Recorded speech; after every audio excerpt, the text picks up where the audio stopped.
यातला एक भाग खरा आहे की सुनेत्राताई पवार आता उपमुख्यमंत्री म्हणून त्यांनी काम हातात घेतल्यामुळं आणि विधानसभेत सुद्धा त्या निवडून आल्यामुळे स्वाभाविकच आहे की विधानसभा सदस्य म्हणून त्यांना यापुढे राहावं लागणार आणि मग नियमाप्रमाणे त्यांना राज्यसभेचं सभासदत्व सोडावं लागतं. तर त्याप्रमाणे त्यांनी तो राजीनामा दिलेला आहे, हे बरोबर आहे. पण मग आता त्यांच्या ठिकाणी कोण जाणार हे सगळं आम्ही मीडियातून वर्तमानपत्रातून ते वाचत असतो. काय अजून त्याच्यावर काय चर्चा वगैरे काही झालेली नाही, मला तरी तशी काही माहिती नाही. तुम्हाला आवडेल राज्यसभेत जायला? राज्यात किती वर्ष राजकारणात आहात? तुम्ही देणार आहात का? तुम्ही देणार नाही तर कशाला मला विचार आवडेल का म्हणून? चर्चा कोण तुम्हीच करता? आम्ही चर्चा करतो? आम्ही कोणी चर्चा केली? आम्ही नाही चर्चा करत. तुम्हीच चर्चा करता, तुम्हीच नावं छापता, तुम्हीच नावं सुचवता. मग काय करणार आपण? पक्ष काय निर्णय घेईल तो घेईल. काय आता माझ्या दृष्टीने म्हणाल तर ते मंत्रिपद आहे काय, त्याच्यामुळे मला काय एवढं त्याचं काय म्हणजे त्यासाठी प्रयत्न करायचं काही कारण उरत नाही, नाही का? एक सिनियर मंत्री आहे मी, त्यामुळे राज्यसभेवरच मला पाठवा असा आग्रह धरणं चुकीचं आहे. ते मला काय माहीतच नाही ना, अजून काही चर्चाच नाही ना कुठल्या भुजबळांचे काय. आम्ही वर्तमानपत्रातून वाचतो आहोत. जोपर्यंत ते फायनल होत नाही तोपर्यंत तुम्ही अनेकांची नावं छापतच राहणार आहात, सांगतच राहणार आहात. सर, आपण कोर कमिटीचे सदस्य आहात. राष्ट्रवादी काँग्रेस पक्षामध्ये सध्या अनेक महत्वाचे पद रिक्त आहेत. त्याच्यामध्ये आता राज्यसभेची तर चर्चा सुरूच आहे. मात्र युवक प्रदेशाध्यक्षपद, महिला विभागाचं अध्यक्षपद, महिला प्रदेशाध्यक्षपद, मुंबई अध्यक्षपद मात्र 2-2.5 वर्षापासून रिक्त आहे. कुठलीच पदं भरली गेलेली नाही. तर 2 वर्षाचा काय तो हिशोब काय मागण्यात काय किंवा विचार करण्यात अर्थ नाही.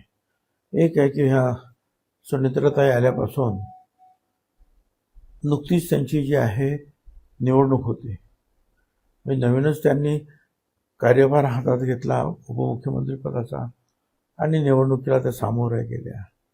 त्याच्यामुळे त्यामध्ये ते सगळे जे आहेत आतापर्यंत जे आहे गुंतलेल्या होत्या, हळूहळू त्यांनी लोक त्यांना भेटतात, ते पण माहिती घेत आहेत काय करायला पाहिजे ते.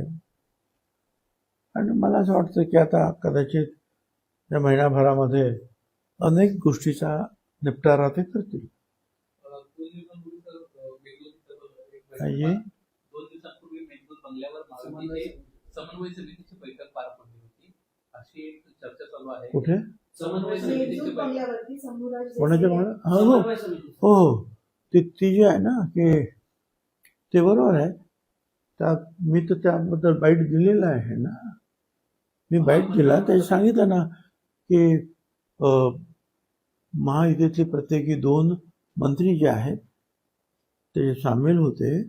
राज्यस्तरीय स्तरावर निधीचं वाटप कसं करायचं, जिल्हा स्तरावर कसं करायचं, कमिट्यांच्या बाबतीमध्ये कशा रीतीने वाटप करायचं, याची जी प्राथमिक जी चर्चा जी आहे सर्वसाधारणपणे काहीतरी त्याला नियम घालून द्यायला लागतील. कोणी काय करतो, कोणी काय करतो असं होतं कामा नये, म्हणून ती मीटिंग झाली हे खरं आहे.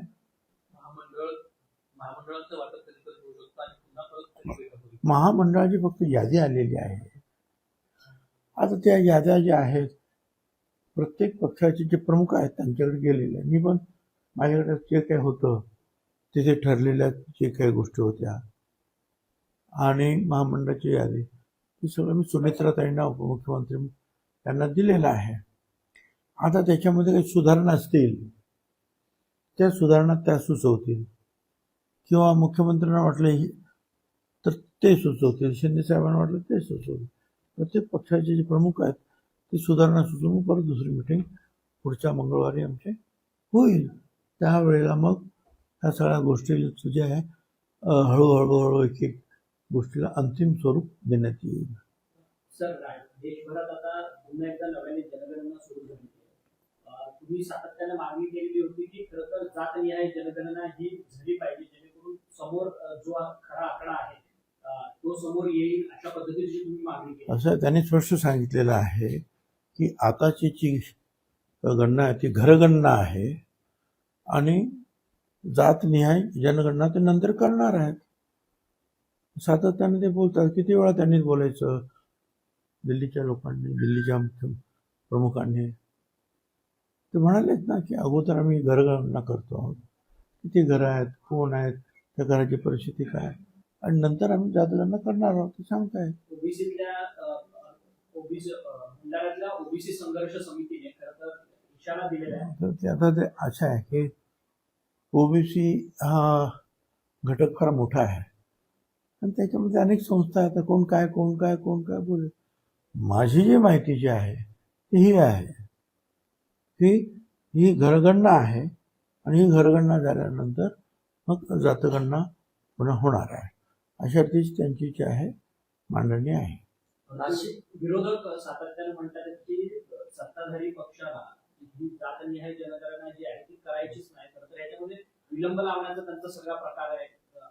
विरोधी पक्षांचं काम आहे टीका करणं. त्यांनी जर टीका केली नाही तर ते विरोधी पक्ष म्हणून कसे काय राहणार? ते त्यांचं कामच आहे ना. मी पण विरोधी पक्षात अनेक वेळा होतो. विरोधी पक्षांचा जे नेता सुद्धा होतो. काय म्हणतात त्याला, विरोधी पक्ष नेता होतो. कधी कधी एकटाच असायचो 85 ते 90. काय आमचं कामच आहे. जे विरोधात असतात त्यांचं कामच आहे सरकारवर टीका टिप्पणी करणं किंवा बोल लावणं. त्याच्यामध्ये नवीन काय आहे ते तर त्यांना करायलाच पाहिजे. सर, नाशिक मधल्या रिंग रोडचं जे भूसंपादन होतं त्यावेळेला शेतकऱ्यांना मारहाण झाली. जे प्रांताधिकारी आहेत पवन दत्ता त्यांच्यावर कुठली अद्याप कारवाई झालेली नाही. ती गिरीश महाजनाचे कलेक्टर आहेत असा आरोप संजय राऊतांनी केलेला. मी काय ऐकलं मारहाण झाली वगैरे, परंतु काहीतरी अडचणी निर्माण झालेल्या आहेत रिंग रोडच्या संदर्भामध्ये, ॲक्विजिशनमध्ये.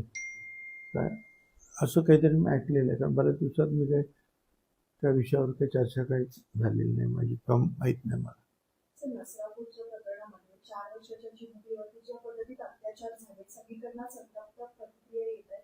तुमच्यावरती काय प्रतिक्रिया? काय माणूस जर स्वतः सैतान जर व्हायला लागला, राक्षस व्हायला लागला, हे अशासारखे सगळे प्रकार होतात. मग त्याच्यासाठीच मग आपला हा कायदा तयार झालेला आहे.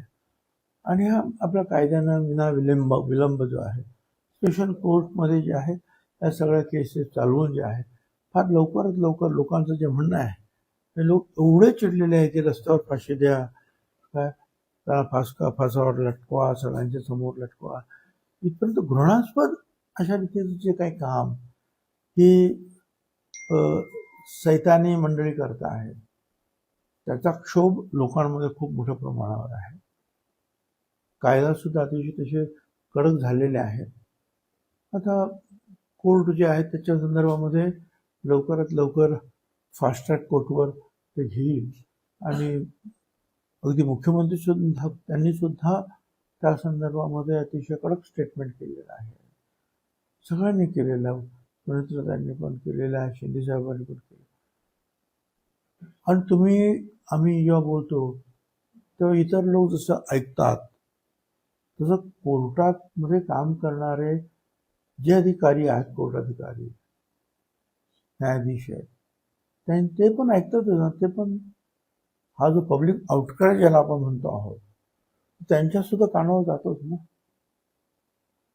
पश्चिम बंगालमध्ये सध्या राजकारण तापलेलं आहे आणि पश्चिम बंगालमध्ये सध्या राजकारण तापले. ममता बॅनर्जी असं म्हणतात की मी काय माझ्या मुख्यमंत्री पदाचा राजीनामा देणार नाही, त्यामुळे वातावरण त्या ठिकाणी खूप तापलेलं आहे. कसं पाहतो त्या परिस्थितीमध्ये?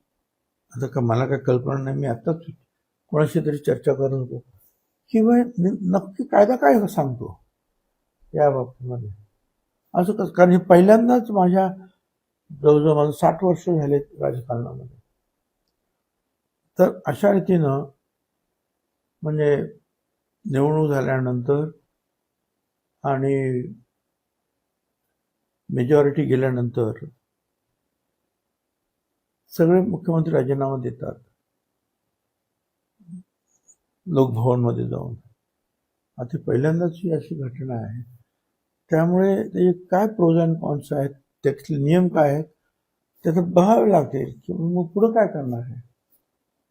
पण त्याला काहीतरी तर नियम असतीलच ना संविधानामध्ये.